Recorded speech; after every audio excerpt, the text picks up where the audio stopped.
1971 वो साल जब पाकिस्तान के टुकड़े हो गए थे, जब पूरी दुनिया के सामने पाकिस्तान को भारत के सामने सरेंडर करना पड़ा था। लेकिन पाकिस्तान को हराना और पाकिस्तान के टुकड़े करना इतना आसान नहीं था जब अमेरिका और दूसरे देश भारत के खिलाफ खड़े हो गए थे। यह वो समय था जब भारत पूरी दुनिया में अकेला पड़ गया था। तब रूस ने भारत का साथ दिया और अपनी दोस्ती निभाई। हालांकि रूस और अमेरिका एक दूसरे के कट्टर विरोधी रहे हैं। यह भी एक कारण था कि रूस ने पूरी दुनिया के खिलाफ जाकर भारत का साथ दिया था। आज मैं आपको अपने मित्र देश रूस के बारे में बताने वाला हूँ, जिसने 1971 के युद्ध में भारत का साथ दिया था और पूरी दुनिया के खिलाफ जाकर भी भारत से दोस्ती निभाई थी। कहा जाता है कि रूस भारत का सबसे बड़ा मित्र है।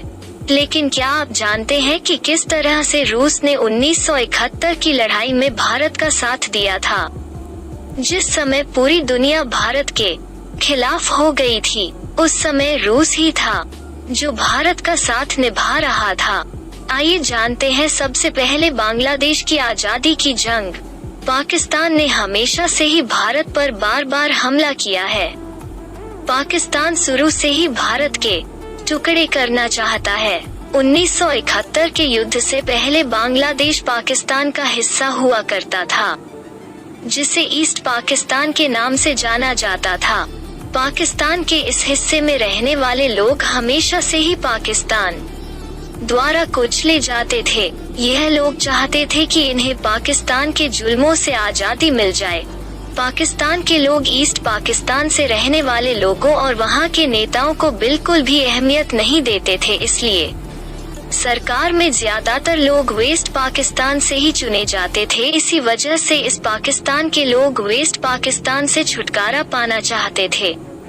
ईस्ट पाकिस्तान के लोगों पर इतना जुल्म किया जाता था कि वहां के लोग भारत में आकर रहने लगे थे, जिससे भारत को भी काफी मुश्किलें आने लगी थी।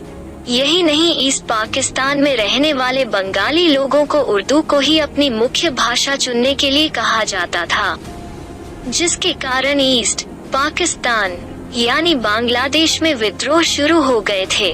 पाकिस्तान ने इन विद्रोह को दबाने के लिए बल का प्रयोग किया और साथ ही अपने खिलाफ उठने वाली हर एक आवाज को दबा देना चाहता था। पाकिस्तान जहां ईस्ट पाकिस्तान के लोगों पर जुल्म ढा रहा था, वहीं दूसरी ओर वो भारत पर हमले की फिराक में था। पाकिस्तान को लगता था कि वो भारत को दोनों तरफ से घेर लेगा। पाकिस्तान को यह भी डर था कि ईस्ट पाकिस्तान के विद्रोहियों को भारत मदद कर रहा है। भारत भी इस बात को भली भांति जानता था कि पाकिस्तान का दोनों तरफ होना भारत के लिए बहुत बड़ा खतरा है। इस तरह से तो भारत दोनों तरफ से दुश्मनों से गिर जाता।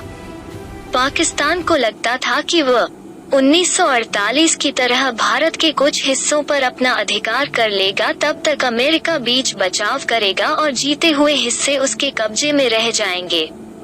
लेकिन पाकिस्तान का यह दांव उसी पर उल्टा पड़ गया था, क्योंकि इंदिरा गांधी एक निडर नेता थी। उन्होंने पाकिस्तान को एक सबक सिखाया जिसे पाकिस्तान आज तक नहीं भूल पाया है।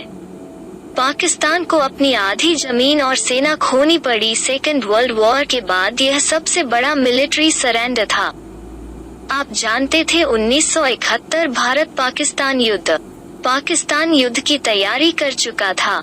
अमेरिका जानता था कि अगर भारत पाकिस्तान में युद्ध होता है तो भारत आसानी से जीत जाएगा, जिससे एशिया में अमेरिका का दबाव कम हो जाएगा। पाकिस्तान भी इस बात को जान चुका था कि अमेरिका इस युद्ध में भारत का साथ नहीं देगा, जिससे पाकिस्तान के हौसले बुलंद हो चुके थे। भारत ने जब अमेरिका से मदद मांगी तो अमेरिका ने इसे साफ मना कर दिया। 3 दिसंबर 1971 की रात को पाकिस्तान ने भारत पर हमला कर दिया। भारत इसके लिए पूरी तरह से तैयार था। पाकिस्तान ने भारत के 11 एयरबेस पर हमला कर दिया। 4 दिसंबर को भारत की तरफ से भी लड़ाई की घोषणा कर दी गई। यह पहली लड़ाई थी जिसमें भारत की दोनों सेना एक साथ लड़ी थी और बहुत ही जल्द पाकिस्तान का 15,010 किलोमीटर का क्षेत्र अपने कब्जे में कर लिया था। लेकिन यह लड़ाई इतनी आसान नहीं थी, क्योंकि अमेरिका इस लड़ाई में पाकिस्तान के साथ था। वही वो चीन को भी अपने साथ मिलकर भारत को दबाना चाहता था। उसे डर था कि ईस्ट पाकिस्तान की आजादी में अगर भारत का हाथ रहा तो भारत बड़ी शक्ति बनकर उभरेगा, साथ ही एशिया में रूस का प्रभाव भी बढ़ जाएगा। अमेरिका के द्वारा पाकिस्तान का साथ दिए जाने का एक बड़ा कारण यह भी था कि पाकिस्तान अमेरिका द्वारा बनाए गए 2 मिलिट्री के संगठनों सैंटो एंड सीएटो का हिस्सा था। अमेरिका बांग्लादेश से भारत में आने वाले लोगों की समस्या और वहां के लोगों पर हो रहे अत्याचार और उनकी आजादी को लेकर भारत का साथ नहीं दे रहा था, बल्कि वो चीन के साथ मिलकर भारत पर दबाव बना रहा था कि वो ईस्ट पाकिस्तान यानी बांग्लादेश के मुद्दे से दूर रहे। साथ ही अमेरिका ने अन्य देशों को भी भारत के खिलाफ खड़ा कर दिया था। युद्ध इतनी तेजी से आगे बढ़ा कि 2-4 दिन के अंदर ही भारत ने पाकिस्तान के मुख्य बंदरगाह और इंजन टैंक नष्ट कर दिए थे। साथ ही पाकिस्तान के गश्ती पोत और गनबोट्स भी नष्ट कर दिए थे, जिससे गुस्से में आकर पाकिस्तान ने भारत के सबसे बड़े जहाज INS विक्रांत को बर्बाद करने के लिए अपनी पनडुब्बी, जिसका नाम PNS गाजी था, उसको INS विक्रांत की तरफ रवाना कर दिया, जिसे भारत ने अपने जहाज INS राजपूत द्वारा मार गिराया था।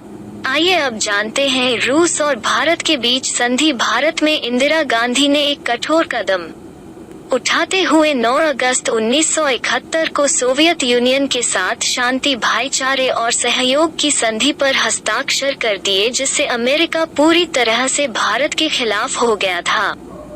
साथ ही पाकिस्तान की PNS गाजी पनडुब्बी को मार गिराने के बाद अमेरिका अपनी बेइज्जती महसूस कर रहा था, क्योंकि यह पनडुब्बी पाकिस्तान द्वारा अमेरिका से खरीदी गई थी, जो कि अमेरिका द्वारा बनाई गई थी। इस पनडुब्बी को मारना इतना आसान नहीं था, लेकिन फिर भी भारत ने इस पनडुब्बी को मार गिराया था। पनडुब्बी के डूबने के बाद पाकिस्तान ने अमेरिका से मदद मांगी, जिससे अमेरिका ने भारत के खिलाफ अपना 7वां बेड़ा भेज दिया। साथ ही ब्रिटेन ने भी अपने ईगल नाम के बेड़े को भारत की ओर रवाना कर दिया था। अमेरिका का 7वां बेड़ा इतना बड़ा था कि उसके सामने भारत का INS विक्रांत एक पल भी नहीं टिक पाता। इसी बीच प्रधानमंत्री इंदिरा गांधी को सोवियत संघ के साथ हुई संधि याद आती है और वो मदद के लिए रूस को फोन लगाती हैं, जिससे रूस ने भारत की मदद के लिए परमाणु पनडुब्बी के साथ अपना 40वां बेड़ा भेज दिया और अमेरिका को साफ कह दिया कि अगर तुमने INS विक्रांत पर हमला किया तो यह हमला हम रूस पर हमला मानेंगे। जब अमेरिका, ब्रिटेन और रूस की पनडुब्बियों आमने सामने आई तो ब्रिटेन रूस की पनडुब्बियों को देखकर घबरा गया और अपनी पनडुब्बियां वापस मोड़ ली, जिसे देखते हुए अन्य देश भी पीछे हट गए थे। इसके बाद पाकिस्तान भारत के सामने हर मोर्चे पर हार गया और उसे सरेंडर करना पड़ा। दोस्तों, इस प्रकार 1971 की लड़ाई में रूस ने पूरी दुनिया के खिलाफ जाकर भारत का साथ दिया और अपनी दोस्ती निभाई। आज भी रूस भारत का सबसे बड़ा मित्र माना जाता है। वीडियो अच्छी लगी हो तो लाइक और